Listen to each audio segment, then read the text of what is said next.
अगर कुश्ती नहीं हो तो काहे का यादव, लाठी में दम नहीं हो तो काहे का यादव। अरे ये वो वंश है जो कालिया नाग के ऊपर भी कालिया नाग को बस में करके नृत्य करते हुए समाज में शांति का पैगाम देता है। हमें इस बात की प्रसन्नता है। भैया ये जो आप मेरे को दिखा रहे हो सकता उनको दिखाओ जो आपकी लीडरशिप का ठेका लेके वर्षों तक आपकी छाती पे मूंग डल रहे थे। मेरे आगे दो चार लोगों को बताने से काम नहीं चलेगा। आप उनके पास जाओ जिनके पास चार चार बार की मुख्यमंत्री का पद जिनके घर में था, ये उनके पास जाके बताओ कि हाँ हमारा पुरुषार्थ पराक्रम क्या कह रहा है। आज के इस अवसर पर जो मैं आपके बीच बात करने आया हूं, मेरे पास तो दो ही बात है। अपने समाज के स्वजनों से मिलने का सुख भी है और आपके सामने ये इतना बड़ा आकाश है जिनके माध्यम से हम अपने समाज को वर्तमान में यशस्वी प्रधानमंत्री के नेतृत्व में हम निकल करके, कोई बात नहीं आराम से चलने दो भाई, भगवान कृष्ण की बात जहां आएगी वहां थोड़ा उल्टा पुल्टा नहीं हुआ तो मजा ही नहीं आएगा। बोलो गोपाल कृष्ण भगवान की। हमारे अपने वंश में तो ये सामान्य बात है। अगर कुश्ती नहीं हो तो काहे का यादव, लाठी में दम नहीं हो तो काहे का यादव। अरे ये वो वंश है जो कालिया नाग के ऊपर भी कालिया नाग को बस में करके नृत्य करते हुए समाज में शांति का पैगाम देता है। हमें इस बात की प्रसन्नता है। जो कालिया नाग की चुनौती से भी डरता नहीं है, जो इंद्र को चुनौती देता है, इंद्र से कहता है कि तू वर्षा कर ले, कष्ट लिया कितने ला सकता है। लेकिन ऐसे कष्टों के बीच भी सारे ग्वाल बाल सारे समाजजनों को ले जा करके सबके साथ खड़े होकर के जो मन में है वो अपने मन मस्तिष्क से समाज में स्थापित कर देता है। मुझे इस बात की प्रसन्नता है।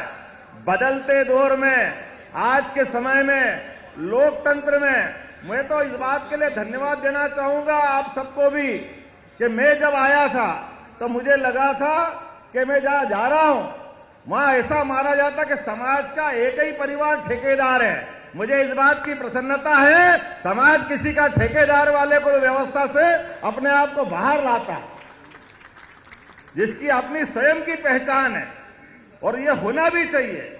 मुझे इस बात का गर्व है कि आपके यहां से निकला हुआ एक किसान परिवार का बेटा जिसने अभाव और कठिनाइयों से बढ़ा, लेकिन अभाव और कठिनाइयों के बावजूद भी मुझे इस बात की प्रसन्नता है। मैं कोई दल विशेष का अभी प्रचार करने की बात नहीं कर रहा हूं, लेकिन इस बात के लिए तो धन्यवाद दूंगा कि मेरे पिताजी कोई मुख्यमंत्री नहीं थे, मेरे पिताजी कोई राजनीति में नहीं थे, मेरे परिवार वाले इन व्यवस्थाओं को जानते भी नहीं है, लेकिन उसके बावजूद भी मेरे ही अपनी पार्टी के लोगों ने मुझे उज्जैन विकास प्राधिकरण का अध्यक्ष बनाकर 8 साल वो दर्जा दिया राज्य मंत्री का 2003 से 2010 तक। मुझे इस बात की प्रसन्नता है। उतने पे नहीं रुकी, पार्टी ने फिर एक और बार मौका दिया। 2010 से 2014 तक मध्य प्रदेश पर्यटन विकास निगम का अध्यक्ष, कैबिनेट का दर्जा देकर के मौका दिया। और मुझे इस बात का गर्व है, मेरी पार्टी तो इतना अच्छा सोचती है। आप तो भाग्यशाली हो, इतनी बड़ी आबादी, इतनी संख्या में रहते हो। मेरी विधानसभा में तो अपने स्वजन 500 भी नहीं है, 2,80,000 वोट में से, लेकिन सारा समाज साथ रहता है। मोदी जी खाली कहते ही नहीं है सबका साथ, खाली बोलते नहीं है, तो वो एक गारंटी भी देते हैं कि मोदी की गारंटी है समाज में केवल 4 ही जातियां रहेगी। और हमने सबने देखा कि जहां 500 आबादी नहीं है वहां से मुझे एक बार नहीं 3-3 बार टिकट दे करके अपने समाज का गौरव बढ़ाया। मुझे इस बात की प्रसन्नता है। और एक इतनी बड़ी बात, अभी मुख्यमंत्री की तो बाद में बात कहूंगा, आमतौर पर जब अपने में से कोई मंत्री बनेगा तो मंत्री को क्या देंगे? खेलकूद मंत्री,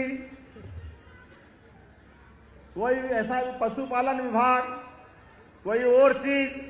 लेकिन मुझे इस बात की प्रसन्नता है कि जैसे ही मैं दूसरी बार विधायक बना तो प्रदेश की उच्च शिक्षा विभाग का पूरा प्रभार मुझे दिया गया। मुझे इस बात की प्रसन्नता है, ये हमारे समाज का गौरव। लगभग 4 साल पहले और उससे आगे बढ़कर मैं तो आपने टीवी में देखा भी होगा, उस लाइन में भी नहीं बैठा था, लगभग आखिरी पंक्ति में बैठा था। और हमारे अपने इस मध्य प्रदेश के अंदर एक बार नहीं, ऐसे आज से 15 साल पहले ऐसे ही यादव परिवार को उठा करके बाबूलाल जी गौर को मुख्यमंत्री बनाया था।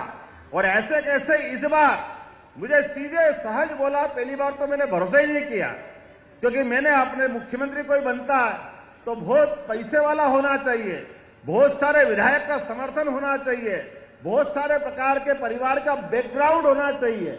मेरे अपने परिवार में तो ये कुछ नहीं था। मेरे अपने परिवार से कोई दूसरा विधायक नहीं, मेरे परिवार से कोई सांसद नहीं, मेरे परिवार से कोई मंत्री नहीं, मेरे परिवार के इस पहले राजनीतिक क्षेत्र में इस प्रकार की कोई व्यवस्था नहीं। लेकिन उठा करके सीधा मुख्यमंत्री का जवाबदारी दी है। मैं इस बात का धन्यवाद देना चाहूंगा। जिस बात को लेकर के कई लोगों के पेट दुख रहे हैं, लोग तो इतना ऊंचा सोचते हैं, मैं तो सोचता भी नहीं हूं। मुझे तो नाम लेने में भी कष्ट होता, अच्छा नहीं लगता है, थोड़ा संकोच करता हूं। क्योंकि हम जिनकी जय जयकार करते भगवान कृष्ण की, उन्होंने राजनीति को अपने घर में नहीं आने दिया। लेकिन लोगों को समझ में नहीं आता, मेरे आने के पहले एक सभा करके जान करते इस सभा को बिगाड़ने का प्रयास कोई करता है, अपने लोगों को सावधान करने का प्रयास करता है। अभी तो हमने कुछ किए ही नहीं है, अभी तो अपने लोगों से मिलने ही आए हैं और निमंत्रण देने आए हैं। भगवान ने जहां 64 कला, 14 विद्या, 4 वेद, 18 पुराण, कोई एक बालक 64 दिन में कैसा निष्णात हो सकता है? वो एकमात्र है, वो यदुवंशी गोपाल कृष्ण, जिनने शिक्षा के मामले में उस समय के सारे रिकॉर्ड ध्वस्त करते हुए कितने कम समय में जो ज्ञान अर्जित किया है, वो हम सबको ज्ञान से जोड़ता है, शिक्षा से जोड़ता है। उसके माध्यम से हम संदेश लें, प्रत्येक परिवार में बच्चा हो या बच्ची, उसकी शिक्षा दीक्षा जरूर कराएं, पढ़ाई पे ध्यान दें।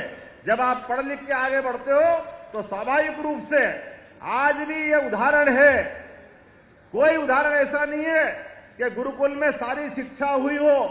और युद्ध के इतने भीषण माहौल में जब कौरव पांडव की आमने सामने की सेना थी, ऐसी भीषण सेनाओं के कोलाहल के बीच में भी जो युद्ध को रोकने के लिए जो अपने गुरुकुल में सीखा, जिनके मुंह से जो मंत्र निकले, जो शिक्षा निकली, आज भी 5000 साल बाद श्रीमद् गीता जी के लिए कोई विकल्प नहीं है। गीता के शब्द एक 18 अध्याय में जो कहे गए, वो पूरे देश के लिए, और देश तो क्या दुनिया के लिए उससे पवित्र ग्रंथ कोई नहीं हो सकता है जो गोपाल कृष्ण ने अपने मुंह से बोला था।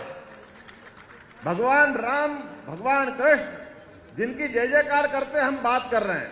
मुझे इस बात की प्रसन्नता है, आपको तो निमंत्रण दे रहा हूं मैं, आपने सारे स्वजाति बंधु, हमारा अपना देश, ये कई जन्मों के पुण्य के बाद हमारा मौका मिला है कि हाँ, हम हिंदुस्तान के निवासी हैं। और इस निवासी होने के नाते से आज ये समय आया है कि कोई गरीब परिवार का, कोई यादव परिवार का मुख्यमंत्री बनता है, कोई एक छोटी जाति का देश में प्रधानमंत्री बनता है।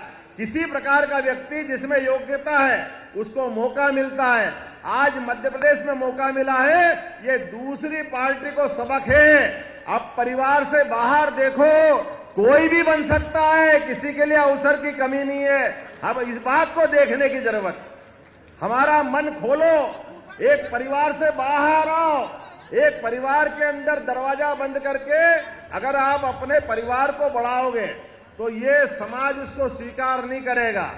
अब समाज आगे बढ़ा है,